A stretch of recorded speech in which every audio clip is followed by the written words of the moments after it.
এই হচ্ছে AGT live 24/7। ये है as it is live 24/7। This is as it is live 24/7। অশান্তি থাকে, কিরকম অশান্তি যে লাগে, যেমন এই ক্ষণিকের ভিতরে হয়তো স্ট্রোক করতে পারি, হার্ট ফেল করতে পারি। জানেন যে একটা শান্তির জায়গায়, শান্তিপাড়ার নাম কিন্তু শান্তির স্থান। এটা আমাদের মসজিদে যেরকম ঢুকলে একটা শান্তি লাগে, সেই শান্তির জায়গার মতো এই শান্তিপাড়া। কিন্তু এই শান্তিপাড়াতে যে এত বড় একটা অশান্তি লাগতেছে এখন আর মন চায় না এখানে থাকতে। মন চায় যে কোনোখানে চলে যায় কিংবা করে মনে সুসাইড করে মনে। ভালো না সে বিষয়ে আর কি বলবো। শাহজাহান ইসলাম যে কটাক্ষ কথা বলছে এটা খুবই নিন্দনীয়জনক কথা। সে এরকমভাবে কথা বলা উচিত না। আমরা কি চাবো, আমরা তো শান্তি সৃষ্টি যাবো, যেহেতু এই কথা একটা বাজে কথা। মুখ্যমন্ত্রী, আমরা এই এলাকার মুখ্যমন্ত্রী তাই নিয়ে আগে ডাক্তার ছিল দিব, তাই নিয়ে খুব ভালোই ছিল যে একটা তাই নিয়ে আমার চিকিৎসাও করেছে, কিন্তু এমন সময় একটা চিকিৎসা করানো তাই একটা ভিডিওটি আমরা নিয়ে নিই, বলছে এই টাকাটা তুমি ওষুধ কিনে নাও। আর তাই আজকে আমরা অনেক দিন তো যাবতীয় তাই এদিকে ক্লাবেরই টানা ছিল আগে, কিন্তু সবসময় আমরা হেল্প করতো, উপকার করতো। আর এখন তাই মুখ্যমন্ত্রী, কিন্তু মুখ্যমন্ত্রী হিসাবে তাই খুবই ভালো, তাই তো অনেক ভালো। আমরা বলবো তাই আমরা যে শান্তিপাড়া এরিয়ার মুখ্যমন্ত্রী এমএলএ, তাই কাছে আমরা সবসময় সুখ সুবিধা পেয়েছি, সবসময় সব কিছু কাজে পেয়েছি।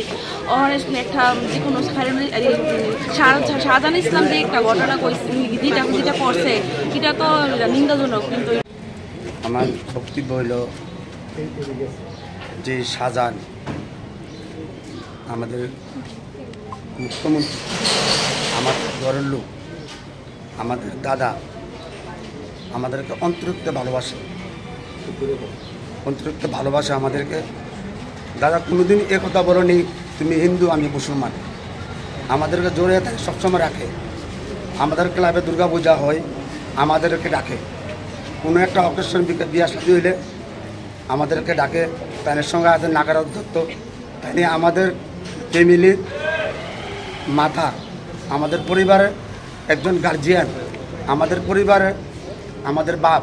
আমি মনে করি মসজিদবাড়ি এলাকাবাসী পুরুষ এবং মহিলাদের পক্ষ হইতে যে বিষয় নিয়ে আজকে আমরা এখানে উপস্থিত হয়েছি, যে সাংবাদিক সম্মেলন করতে যাচ্ছি, সেটার উদ্দেশ্য হলো ডক্টর মানিক সাহা আমাদের এলাকার মুরব্বী, আমাদের এলাকার গার্জিয়ান, আমাদের এলাকার অভিভাবক হিসাবে আমরা ওনাকে মানি। আর উনি কর্মজীবন হইতে আরম্ভ করে উনি যে আপনার প্রফেশনাল লাইফ থেকে আমরা দেখে আসছি যে উনি আমাদের তাইনার এখানে যখন আমরা চিকিৎসার জন্য যেতাম তখন উনি আমাদেরকে চিকিৎসা করে, উনি কোনো ফিস নিতেন না, বলতো কি তোমরা যাও এই টাকাটা দিয়ে তুমি ওষুধ কিনে নাও। তাইলে লোক করে নেই, এলাকার লোক কিছু সমস্যাটা শেষ করার জন্য আসে, ঠান্ডা করার জন্য। একটা দৃশ্য দেখেছি আমি, দুজন নেতা এসে এটা তো আরও ডাঙ্গা লাগানোর চেষ্টা করছে। আমি বলবো কেন, ওরার জন্য তো ওরা দুজনকে নিয়ে গেছে যাও সেফটির জন্য, পুলিশ প্রশাসন নিয়ে গেছে, আবার ছেড়ে দিবে।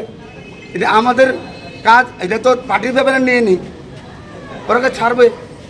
যেহেতু আপনারা ওদেরকে ছাড়িয়ে আনার জন্য কি আপনাদের কমিটির কোনো ভূমিকা থাকবে? ভূমিকা থাকবে, এটা আমাদের বড়রা বুঝবে, যেহেতু আপনাদের এলাকার। এটা আমি বলতে পারবো না। আপনারা বলতে পারবেন যে আজকে আপনারা যে সব কিছু হয়েছে, এক্ষুনি আপনারা এই বিষয়টা নিয়ে কি মুখ্যমন্ত্রীর দ্বারস্থ হয়েছেন বা মুখ্যমন্ত্রীর লোক কথাবার্তার কোনো পরিকল্পনা? মুখ্যমন্ত্রীর লোক আমরা কথা বলবো, জানাবো, আবেদন জানাবো, ওরাকে ছোটা যাওয়ার জন্য। ওরা সেফটির লেগে নিয়েছে, আইন করেছে, আইনের জায়গা আইনে দেখবে। মানে আপনারা চাইছেন শাহজাহানের শাস্তি হোক, হ্যাঁ, বাকিরা না হোক। ওকে তো শাহজাহান অন্যায় করেছে, অন্যায় তো শাহজাহান করেছে। শাহজাহানকে আমি ধিক্কার জানাই, বারবার বলছি। কেন বলছি, এই আয়রা একবার দুটা ঘটনা একটা দুটা করেছে,